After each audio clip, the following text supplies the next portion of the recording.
Hey, what's up, everybody? My name is Ali D, and you're watching Changing of the Hip Hop Guards with Sincere and Uncle E.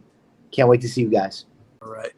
What's up, everybody? This is Changing of the Hip Hop Guards podcast. I'm journalist Sincere. That's my partner, Uncle E. And today we have the pleasure of speaking with none other than Ali D. Thank you so much for joining us this evening. Thank you. Thank you. My pleasure. No doubt. A lot of history. Your album, Bring It On, turns 30 this year. Hip hop turns 50. So we definitely want to go back and revisit that and all the great memories going into that to make you who you are today. If we can jump right in it, you were previously in a group called The Next School. Yes. After that didn't work out, how did you get the attention of EMI? It was pretty amazing. When I left the band, when I left The Next School, it's probably about 90. Because we got signed in 89, put the record out late 89, 90,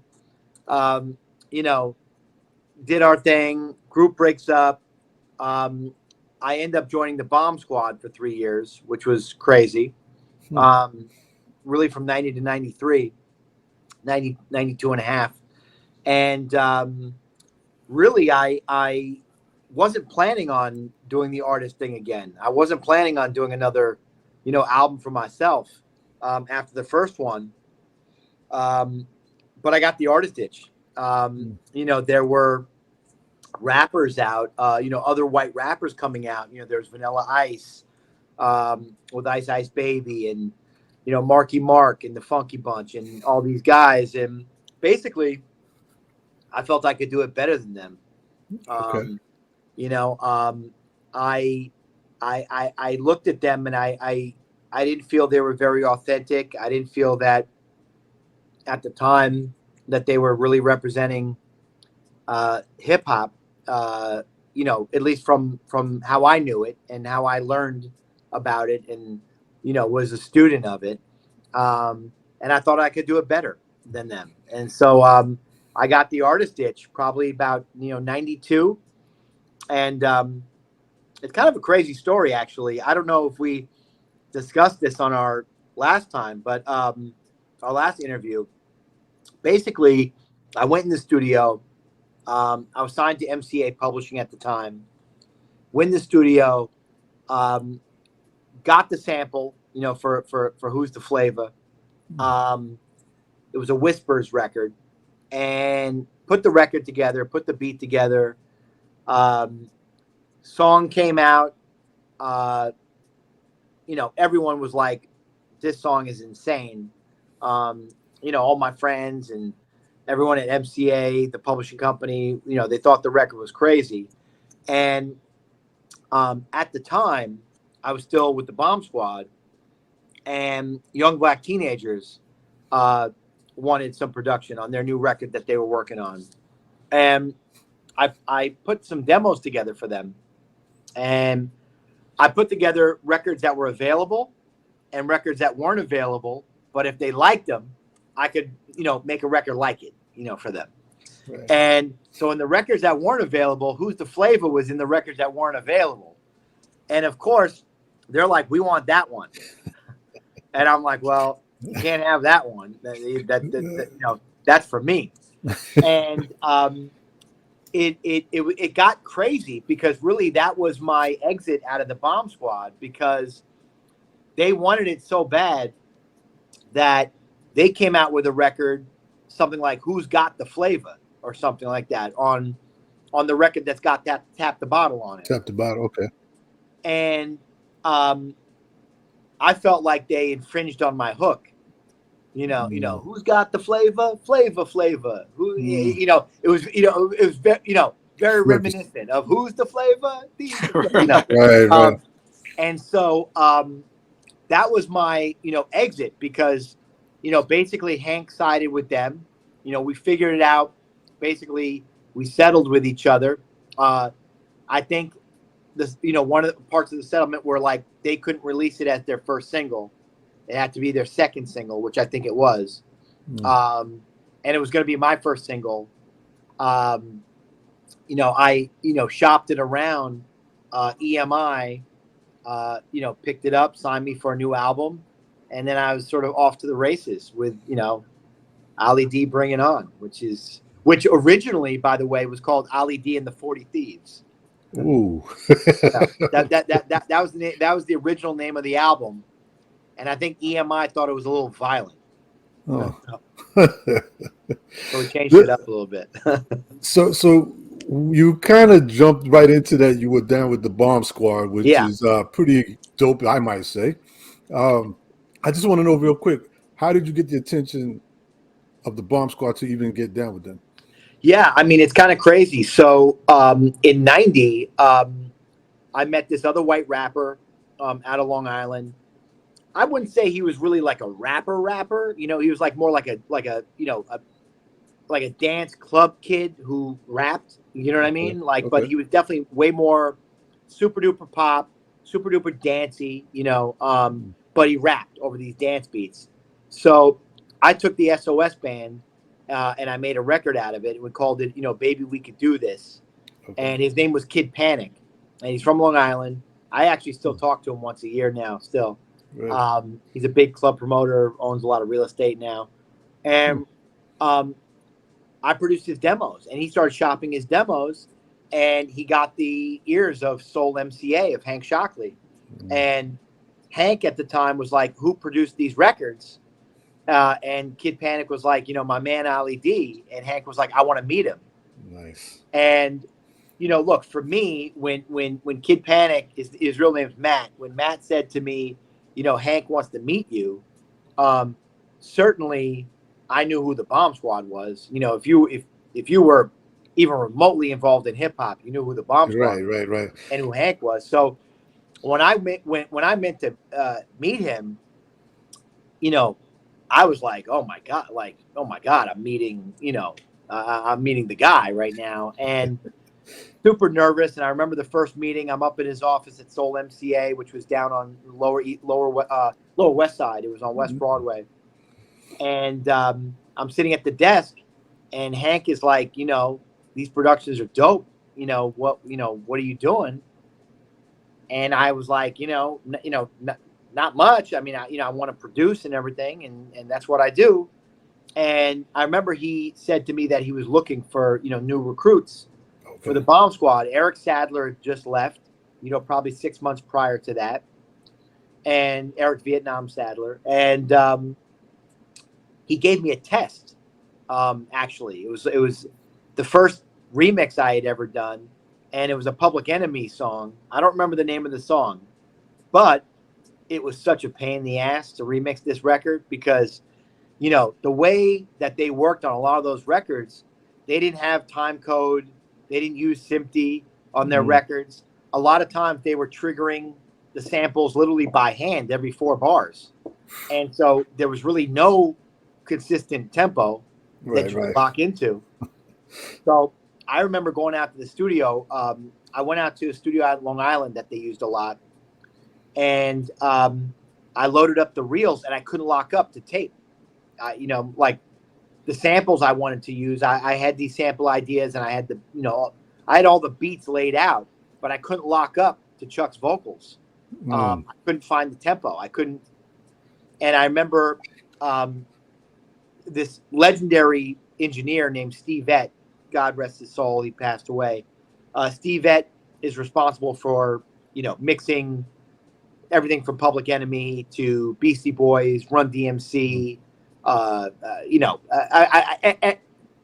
every record from the late 80s, really through like the mid 90s. Legend. I'd met him because he had done mixing on my Next School record. Okay.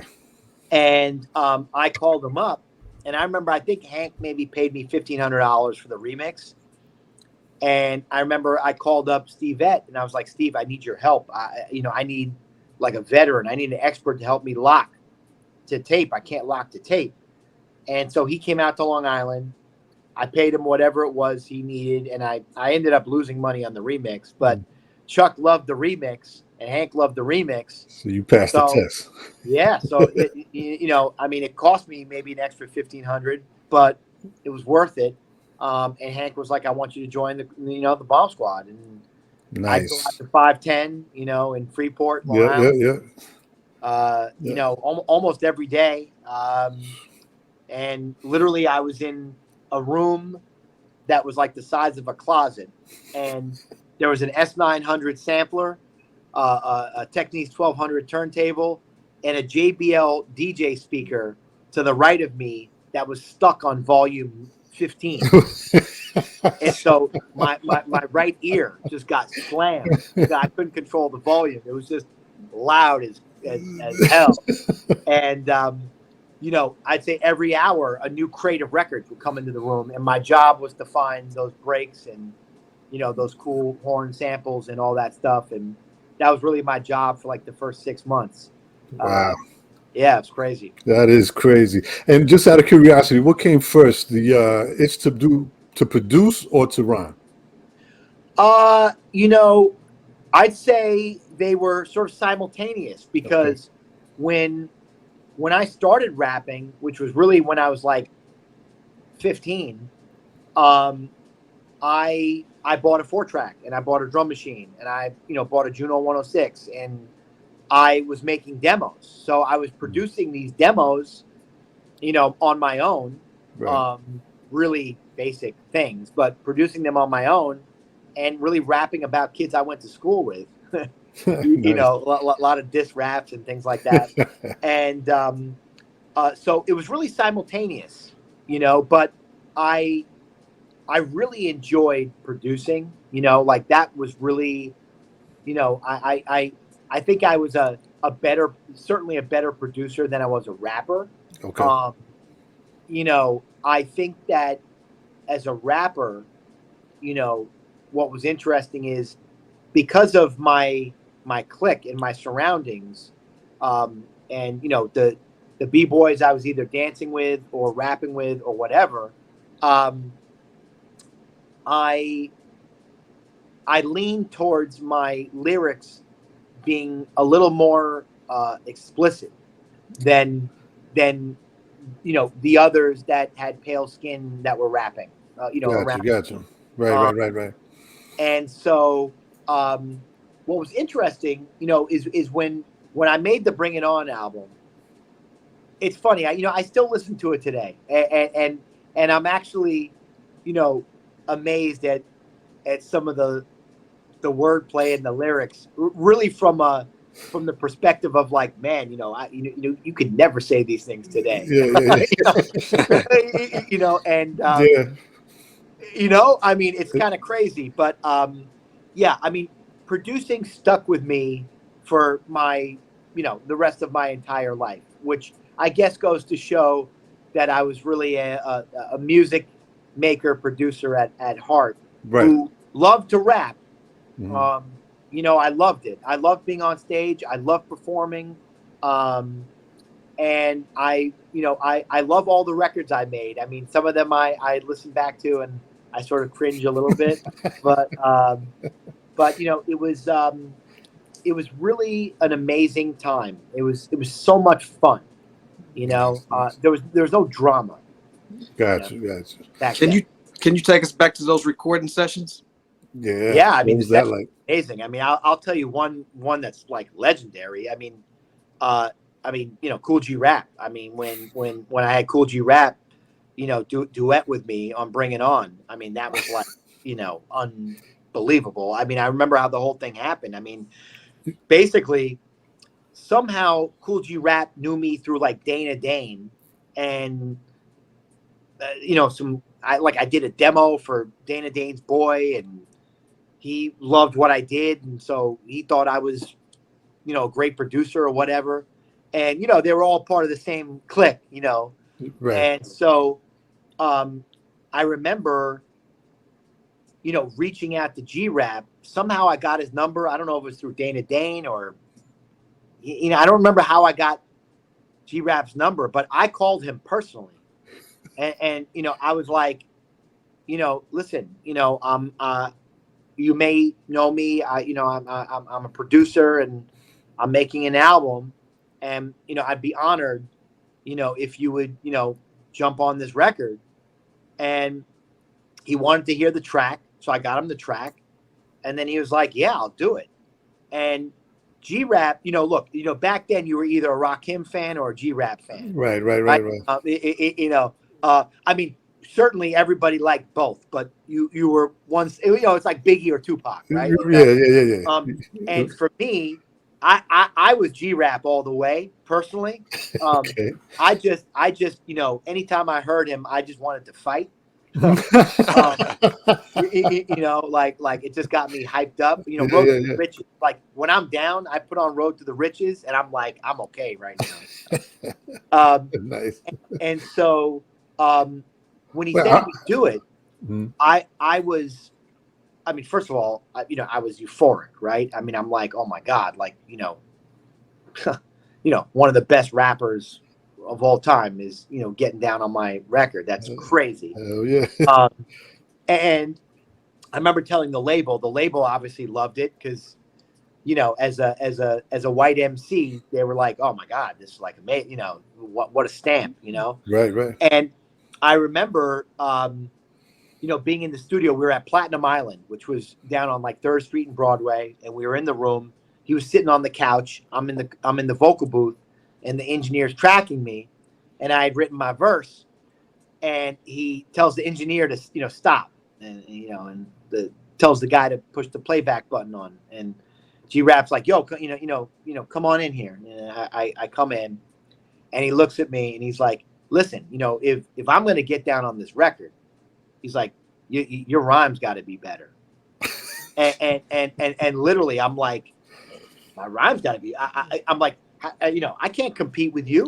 Like, right. What are we talking about here? I mean, really? I mean, right? I mean, I'm not fucking with G-Rap. I mean, right. Like ever. And so, literally, I was like, you want to write my rhyme?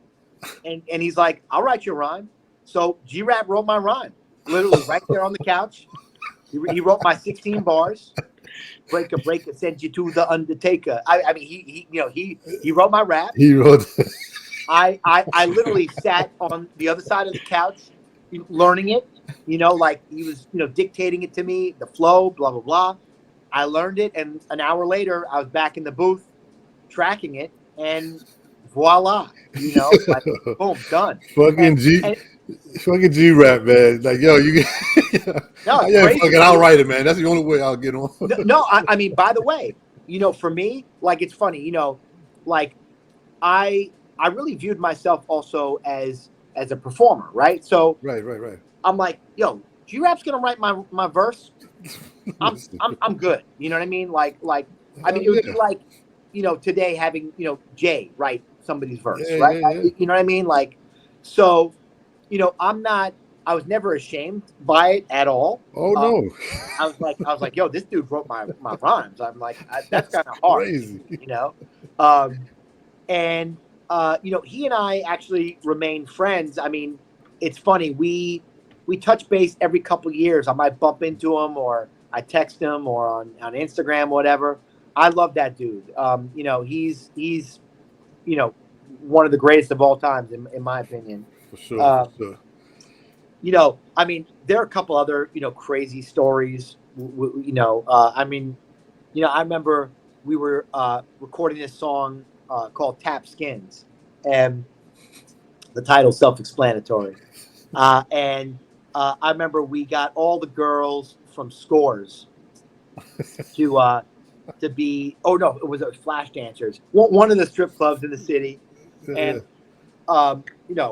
it was basically looked like a brothel, the video. And, but I remember we needed some, like, sexy girl voices, in the song. And I wanted them real explicit.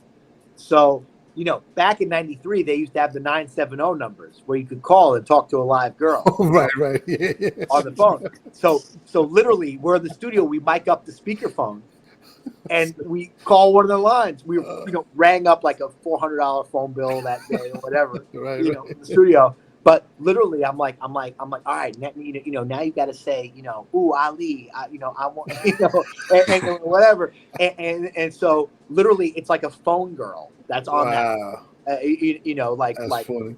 yeah, 970 girl on that number. Daddy Rich and Clark Kent did all the scratches, which was amazing. They did all the cuts on the record, which was phenomenal. Clark did all the cuts on my first record on the next Kool album as well. So he came in and, he was, watch those two. How did you link up with Clark? That's a good question. How did I link up with Clark Kent? I'm sorry, man. I'm just kind of not amazed, but I'm just saying the people that you're talking about are super legendary. For someone to come into the game the way you did, and the Bomb Squad, you're talking about Kool Rap, yeah, Dane, Clark Kent, Daddy Rich. I mean, like, dude, you could have just stopped right there and enjoyed the rest of your life, bro. Yeah, I mean, it's funny because I get asked that question sometimes, like, not necessarily how did you link up with all of them, but like, why did they embrace you? Okay. Right. What was that all about? Mm-hmm. And really, at the end of the day, I was a student of a lot of the things that these guys started. Right. I never claimed to be better than them. I never claimed to want to exploit what they were doing. I was just having fun, at the end of the day. And I just loved them all. And I just wanted to be a part of whatever it was they were doing. Right. And if they would come and bless me with them getting involved in anything that I was doing, I felt honored and grateful for it. Right. It was never, I never looked at hip hop as something that I wanted to profit from. Mm-hmm. I always wanted to perform. I always wanted to bust my ass. And if I get paid, wonderful. But it was never like an exploitation for me. I was never like, oh, I'm going to sign 5 rappers and I'm going to take 75% of all their money and I'm going to, you know what I mean? Like that wasn't me. And there were a lot of other people doing that. I wasn't in those cliques. They went on to become very successful. And it's all good. They do what they do, but that wasn't me. So I think there was, I'd like to think that there was something that they saw in me that they were like, you know what, we fuck with this dude. Like he's real and authentic, it goes all the way back. I mean, Lionel Martin shot all my videos, who brought up Hype Williams up and, all those guys. And, Lionel was, a dear friend for many, many years. I haven't spoken to him in probably 10, but, he's a guy. I remember I was working on a group in 2000, whatever. And I was like, Lionel, you want to come shoot the video, and he, basically somewhat came out of semi-retirement, right? And, shot a video for me. Nice. I pride myself in my relationships, in that community. And I also pride myself in being, sort of the underground warrior. You know what I mean? Meaning like I'm not really a public, you know what I mean? Like I'm not, I'm not flashy and all that stuff, but I was really a part of something when it was, really starting to pop and become, mainstream culture of really what it is today. I just want to add on. I know we got to get back to the album, but I just want to say, because I did see somewhere that you even got into breaking. You actually were. Oh man, the name is I'm forgetting the name right now. But I know it was down with the Rocksteady crew. Yeah. So Swipe. Yeah. Well, Kid Swipe. I mean, that was like my brother from another mother. So so I'm just bringing that up to say that you were in the culture, like you were. It was, it's not like somebody just, like you said, fly by. Let me try this. I mean, you were in the culture, and maybe that also has something to do with people being able to see that, because you could tell the difference, especially back then. Look. I'll tell you, when I got into dancing, when I got into breakdancing, it was '83, and I remember, I used to listen to Kiss FM when it was on 92.3. And Red Alert had, the Rap Attack or whatever his show was. Yeah, Right? yeah. Was it Rap Attack? I think it was Rap Attack. I believe it was the Rap Attack. Yeah. Yeah. And when his show would come on, 92.3 used to play like a lot of disco, and I used to love it because I love to dance. I didn't know what rap was. I didn't know what hip hop was. I didn't know what breakdancing was. I didn't know any of that stuff. The summer of '83, when I hear Run DMC Sucker MCs, I fall in love, and I'm like, okay. Oh my God, what is this? Right. And that was the end for me. Yeah, I'm the end in the beginning. If right. And my mom, at the time, who was a classically trained jazz dancer and ballet dancer, my mom, who was certainly very progressive in spotting trends and things like that, literally videotaped Flip Rock and Little Lep from New York City break. Yeah. On public access, dancing to It's Like That.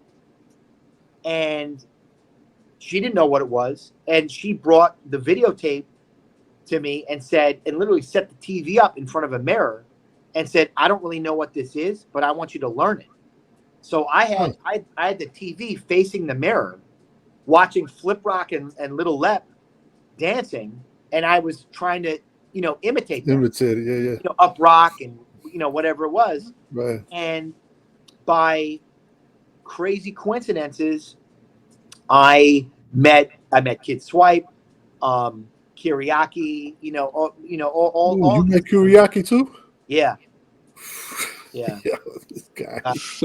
This guy here. This guy. No, it was crazy. And so literally what would happen is I would leave school. I went to an all-boys private school. I would leave school. I would take my blazer off. I put on my burgundy lees, my shell toes. Yeah. With the fat laces. I jump on the 3rd Avenue bus. I go all the way up to, 116th Street to the Lexington Avenue projects. All my dudes would meet me on the corner because it's 83, 84. There were not many, little skinny white kids, up there at that time. Right. Actually, I didn't see any. Yeah. They would meet me on the corner and they would take me to go dancing, whether it be the park or the gym or the stairwell in the projects, whatever it was. And, as a return of culture, experience, and learning, they would then come down to my house and I'd take them to restaurants on Madison Avenue in the 60s. And, they would learn about food that they never heard of on menus. You know what I mean? Like, right. Duck? What do you mean duck? Serve duck in it? And it was an amazing, call it exchange student. Right. I learned so much from them, and they became my greatest of friends. That's dope.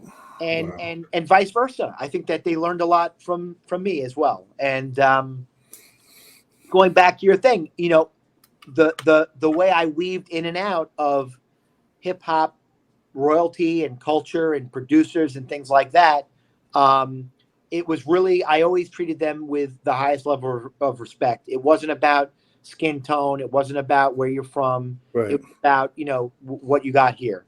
Mm-hmm. And, Nice. Yeah. Nice. Very dope. Let's get back to the album. One last question. No. One last question before you wrap this album up. The April 1993 issue of The Source gave you 3 mics. Tell us a little bit about your thoughts when you saw it back then and when you recently saw it here recently. Well, I'll tell you, it's better than 2 mics. Yeah, it's worse than 4, but it's better than 2. Look, I looked at that as like a B. Okay. Right. What was it? Did they have 4 stars or 5 stars? I think it was 5. I think it was 5. Was the best. 5 was the best. Yeah. Yeah. So I was I wasn't in the middle. I teetered to the right side of it. Right. Yeah.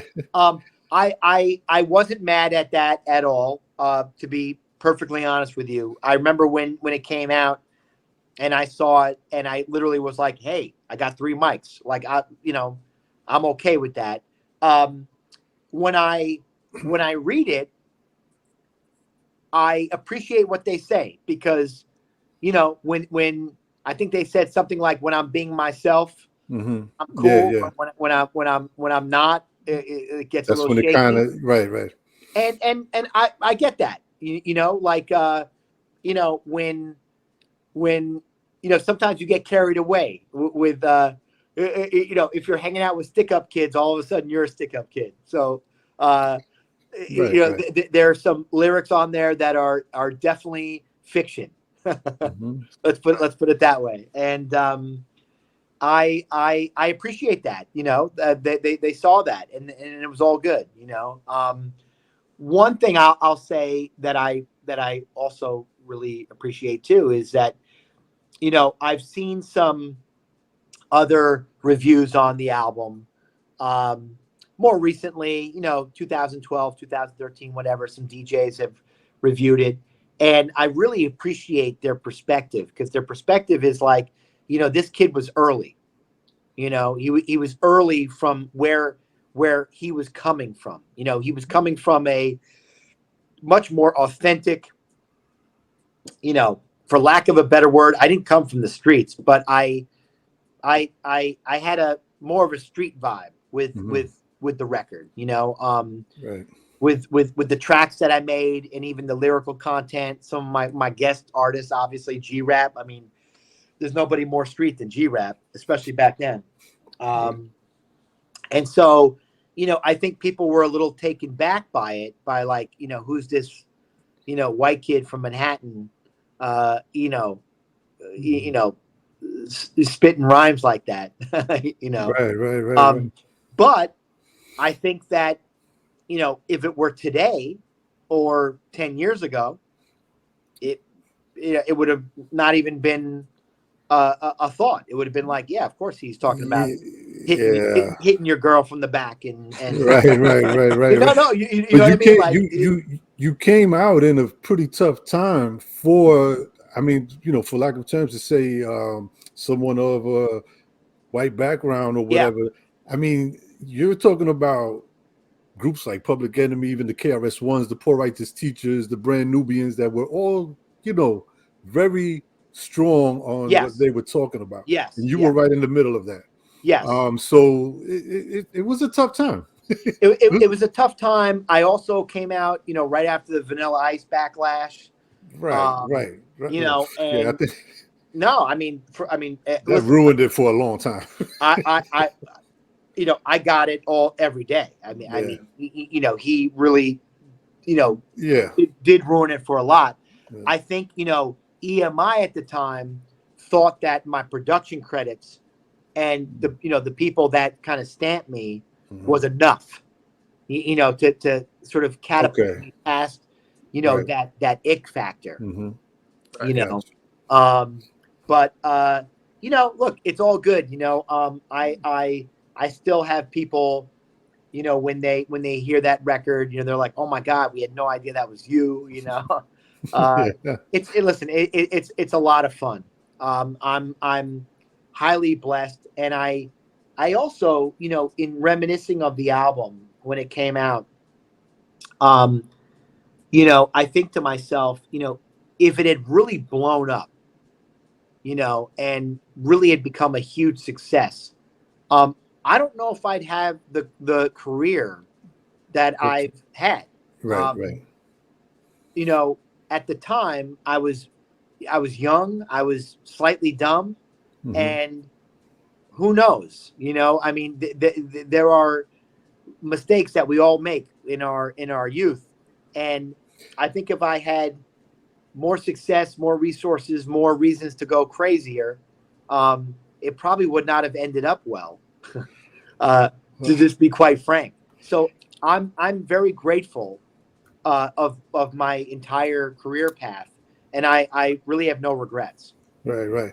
I'm just gonna say, if meeting Kuriaki and all these legends that you just talk about is a mistake, man, I'll make it again and again if it was me. Yes. No, No. But by the way, I mean 100%.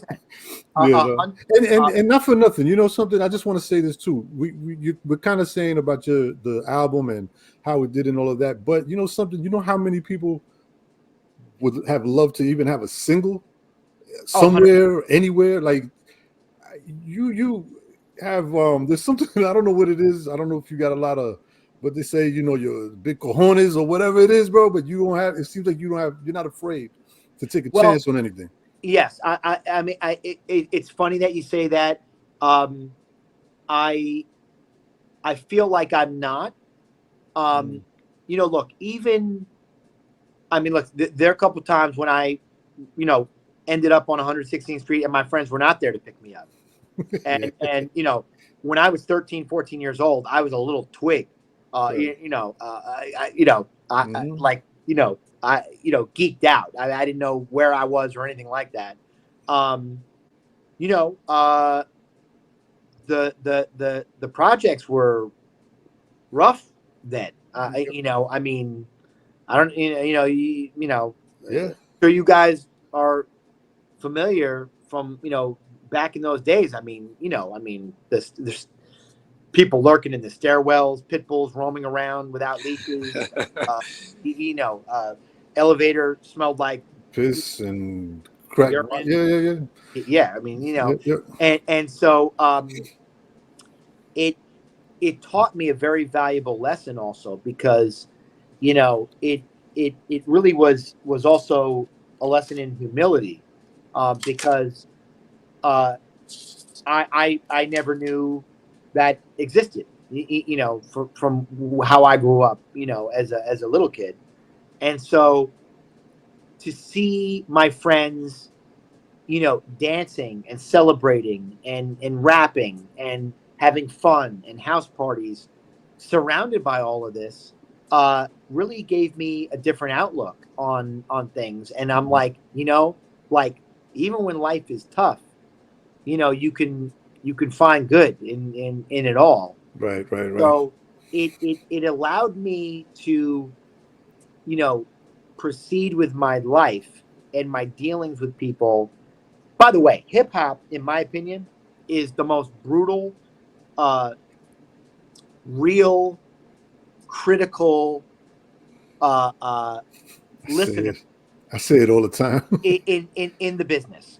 I If I'm working on a rock record, a country record, a classical record, an opera record, I don't give a fuck what record it is. I'll play for a group of hip hop heads any day of the week because they're going to tell you if it's fire or not. No, no, Right. for real. Yeah. Like they may hate country, but you know what? If it's a Big, fire record, they're gonna be like, "Yo, I hate that shit, but that shit's fire." Right? No, you know. So so so for me, what I learned from that is to just be authentic and be truthful, yeah. honest. Right. So hip hop to me is there's a truth about it, um, that I learned at a young age, that when I dealt with people, I just said it how it is, Yeah. and they appreciated that. That's right. And call it big balls or what, Yeah. like, to me, sure, okay, yeah, it's big balls, but you know, say it how it is. And by the way, if they don't like it, they don't like it. That's it. Yeah. You know. Right. Ali D, we want to thank you so much for talking about this album 30 years later. Yes, sir. Congratulations on everything you got going on. Let us know where we can catch up with you everywhere, social media. Listen, we got to do it more sincere. I love you, bro. You're doing a great job. I see what Thank you're you. doing. You're amazing. And Likewise. I would love to do this all the time because, as you see, an hour only touched base on a couple of years. So, Right. I know. and Yeah. isn't it amazing that I just turned 21 and the album? Yeah, that's crazy. Guys, you're the best. Where can we catch up with you on social media? So on Instagram, it's Ali D Official. So it's ALIDEE Official. That's really my main social media platform. I have a Spotify artist account, which is Ali D, which is hilarious because it's like exploding with the Mario Brothers rap that just came out, 2 weekends ago. Yeah. I'll tell you, that's some funny stuff right there. Yeah, We'll jump into it. Yeah. Right. Appreciate you. You got it.